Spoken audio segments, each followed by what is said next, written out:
अस्सलाम वालेकुम नाज़रीन, आप देख रहे हैं INN न्यूज़। मैं हूं आपका मेज़बान जवाद भट्ट। नाज़रीन, सियासी पार्टियों को हमेशा से पाकिस्तान में ऐसा ही होता आ रहा है कि दबाया जाता है।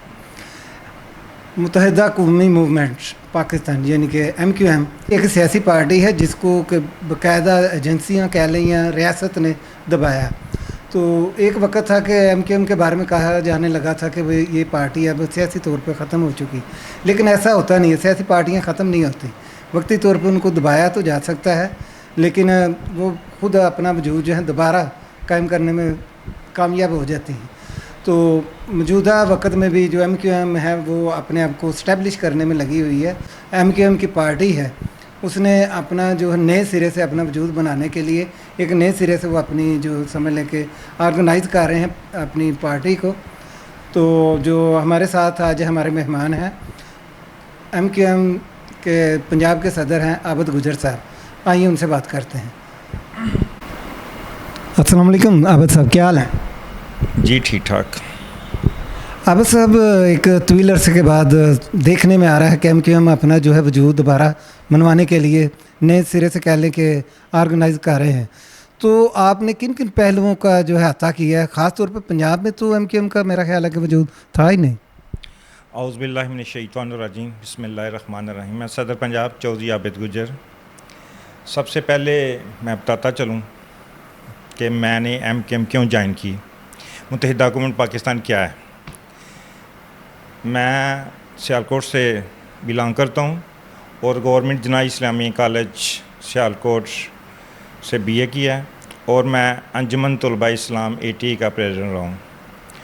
उसी दौरान मेरे शहर में बहुत सारे फ़रौन, बहुत सारे जागीरदार, बहुत सारे वडेरे ऐसे थे जिन्होंने मुझे कोशिश की कि मुझे अपनी गोद में लें, लेकिन आबद गुजर ने उस वक़्त भी हक़ और सच का नारा मारा, सैयदी मुर्शदी या नबी या नबी।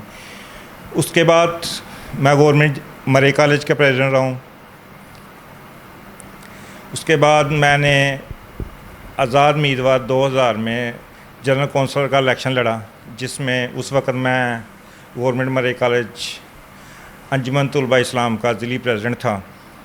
तो जब मैंने इलेक्शन यूनियन कौंसिल बोंकन से लड़ा, यकीन करें मेरे यूनियन कौंसिल बोंकन में कम से कम मेरे 15 से 20 गाँव थे और हर गाँव, जिस गली, जिस मोहल्ले में मैं गया हूँ, मुझे मेरे साथियों ने, मेरी बहनों ने, मेरे भाइयों ने इतनी ज़्यादा इज़्ज़त दी।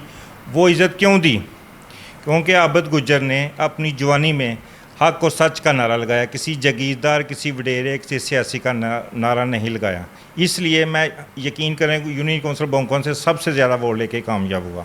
उस वक़्त मेरा निशान था सेब। उसके बाद 2005 में मैंने मेंबर तहसील असम्बली का इलेक्शन लड़ा, जिसमें कौंसलर और चेयरमैन से वोट लेने थे। मैं एक स्टूडेंट था, आम से घराने से, एक मिडिल क्लास घराने से मेरा तल्लक है। मेरे वाला साहब आर्मी में सूबेदार थे। तो मुझे काफ़ी लोगों ने कहा आबद भाई ये बहुत टफ़ है, यहाँ पे तो एक एक कौंसलर को कोई मोटरसाइकिल, कोई क्या क्या चीज़ें दे रहा है और आप। मैंने कहा इंशाल्लाह ताला अल्लाह मेरे साथ है। और यकीन करें कि पूरी तहसील सियालकोट में मैं हर गली, हर यूनियन कौंसिल में पहुँचा हूँ और मुझे उस वक़्त भी साथियों ने, मेरे दोस्तों ने, मेरे चेयरमैन दोस्तों ने, कौंसलों ने मुझे इतनी इज़्ज़त दी कि मैं यूनियन को तहसील मेंबर सियालकोट 2005 में सबसे पहले आबद गुजर का ऐलान हुआ और उस वक़्त भी सैयदी मुर्शदी या नबी का नारा लगा। और उसके बाद मैंने अपना सियासी जमात का इंतखाब तो करना था। मैंने देखा है कि MQM पाकिस्तान वाहिद जमात है जिसमें ना कोई सियासी, ना कोई जागीरदार, ना कोई वडेरा है, सब मिडिल क्लास लोग हैं। और मैंने MQM का इंतखाब किया। सबसे पहले मैं डिस्ट्रिक्ट सदर सियालकोट मुंतखब हुआ और उस वक़्त हमारा जोन था, जोनल इंचार्ज गुजरांवाला अब्दुल करीम टोके यहाँ भाई थे। उसके बाद 4 साल के बाद मैं जोनल इंचार्ज गुजरांवाला बना। उसके बाद 3 साल के बाद फिर मैं प्रेसिडेंट पंजाब इलेक्ट हुआ और मैं अपनी पूरी टीम, पंजाब के पूरे लोगों को, अपने भाइयों को, अपनी बहनों को ये पैगाम दे रहा हूँ कि मेरे भाई, अगर हक़ और सच का प्लेटफार्म है तो वो MQM पाकिस्तान है। क्योंकि MQM पाकिस्तान ही वो वाहिद पाकिस्तान की जमात है जो हक़ और सच का नारा लगाती है, जिसने जो कहा है वो किया है। MQM ने एक गन्ने वाले को एमएनए बनवाया, वो इसलिए कि वो मिडिल क्लास था, पढ़ा लिखा नौजवान था। एमकेएम ने उन लोगों को ईवानों में लेके आई जो मेरे और आप जैसे थे, क्योंकि इन लोगों को पता है गरीबी क्या चीज़ है। जब तक मेरे और आप जैसे लोग ईवानों में, असम्बलियों में नहीं पहुंचेंगे, तब तक पाकिस्तान का मसला हल नहीं हो सकता। तो मैं समझता हूं कि एमकेएम पाकिस्तान का प्लेटफार्म बहुत अच्छा है। मैं पूरे पंजाब में बल्कि पूरे पाकिस्तान में अपने भाइयों, अपनी बहनों, अपने स्टूडेंट साथियों से ये रिक्वेस्ट करूँगा कि अगर पाकिस्तान का सबसे अच्छा प्लेटफार्म है तो वो एमकेएम पाकिस्तान है।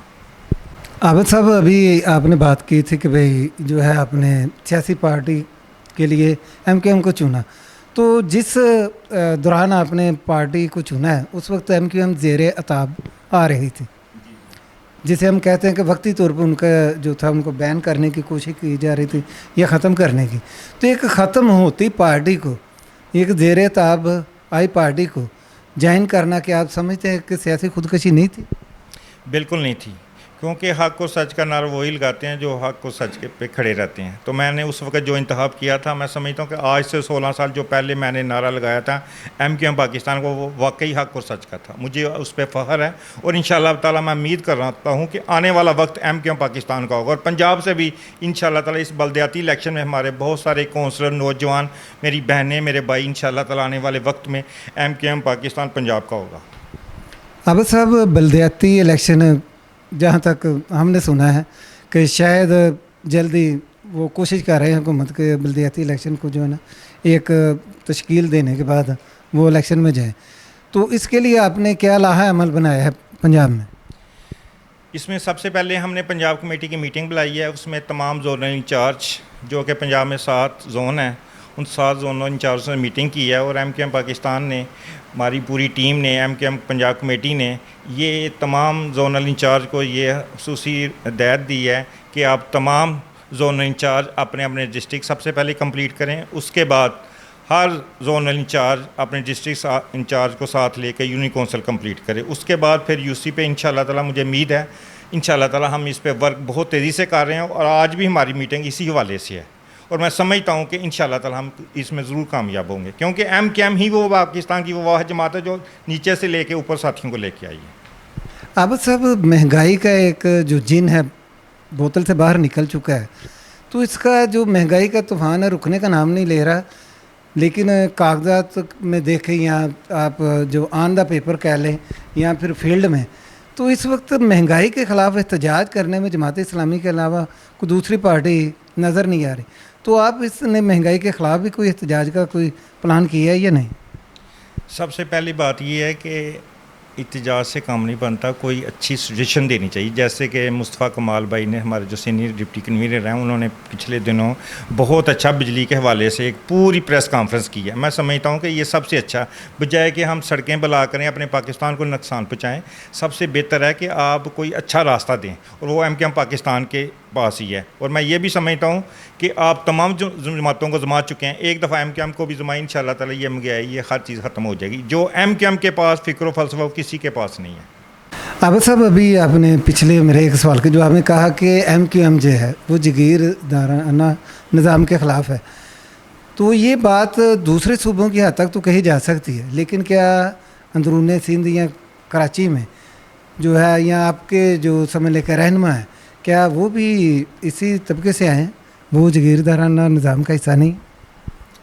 बिल्कुल, मैं समझता हूँ कि एमकेएम पाकिस्तान के जो भी एमएनएस और एमपी हैं, वो एक मिडिल क्लास और आम घराने से हैं और वो समझते हैं कि पाकिस्तान को लेके आगे कैसे चलना है। लेकिन हमारे मुल्क की बदकिस्मती समझ लें कि अरसा दराज से पाकिस्तान पे किसी का कब्ज़ा है। इसको अगर आज़ाद कराना है तो वाहद हल एमकेएम पाकिस्तान के पास है। एक दफ़ा एमकेएम पाकिस्तान को आप जमाएं, इंशाअल्लाह ताला देखें कि एमकेएम पाकिस्तान क्या करती है। हमने सबको जमा लिया, लेकिन हम लोग जब भी इलेक्शन आया, वोट का वक़्त आया, तो हमने हमेशा अपने ज़मीर में नहीं झांका, हमने हमेशा उन लोगों को वोट दिया जो इस काबिल नहीं है। मैं समझता हूँ कि आप एक दफ़ा एमकेएम पाकिस्तान को वोट दे के देखें, इंशाअल्लाह ताला आपका मुस्तकबिल। आबिद साहब, एमकेएम पे एक ब्लेम है, वो पिछले तकरीबन 12 साल से फ्रेंडली अपोजिशन कर रही है। एमकेएम का एक जो कह लें कि एक जो मकाम था या एक जाने जाते थे वो कि वो एंटी एंटी स्टैब्लिशमेंट होती थी और दूसरा जो है गवर्नमेंट पे अटैक करती थी। लेकिन पिछली 3 हुकूमतें गुजर गई हैं, लेकिन MQM सिर्फ फ्रेंडली अपोजिशन कर रही है। इसकी क्या वजह है? इसकी वजह हम कह सकते हैं कि अल्ताफ़ भाई का जो है माइनस होना है। नहीं, ये बात नहीं है। MQM अगर हमेशा गवर्नमेंट में है तो MQM ने गवर्नमेंट में रहते हुए भी हक और सच की आवाज़ उठाई है। पिछले दिनों जैसे कि मैं बता रहा था कि मुस्तफ़ा कमाल भाई ने प्रेस कॉन्फ्रेंस किया उससे 3 दिन पहले बिजली के बिलों के हवाले से, और वो बिल्कुल गवर्नमेंट के एंटी है। तो MQM ने गवर्नमेंट में रह के भी हक और सच की आवाज़ उठाई है, कभी भी अपनी आवाज़ को दबाया नहीं है। आबिद साहब, पंजाब की आवाम के लिए और यहाँ के कह लें हुकूमत के लिए कोई पैगाम आप देना चाहते हैं? मैं सबसे पहले अपनी पंजाब की गयूर आवाम को, अपने भाइयों को, अपनी बहनों को, अपनी उन बहनों को ये मैसेज देना चाहता हूँ जो अरसा दराज से घर में बैठी हुई हैं, MA किया हुआ है। सिर्फ़ और सिर्फ उन बहनों का, उन भाइयों का, उन बेटों का, उन बेटियों का कसूर सिर्फ़ और सिर्फ ये है वो कि मेरे और आप जैसे मिडिल क्लास लोगों में से है। वो किसी सियासी जगीरदा, किसी डेरे की औलाद नहीं है।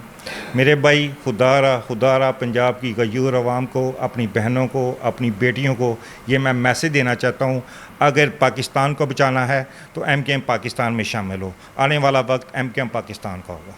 जी मुत्तहिदा, जी पाकिस्तान। जी नाज़रीन, आपने MQM सदर पंजाब की बातें सुनी हैं, तो उनकी बातों में कितना वज़न है, या वो कह सकते हैं आपके उनकी बातों से आप मुतफिक हैं या नहीं, ये फ़ैसला आपने करना है। अपने मेज़बान को, जवाद भट्ट को इजाज़त दीजिए। अल्लाह हाफ़िज़।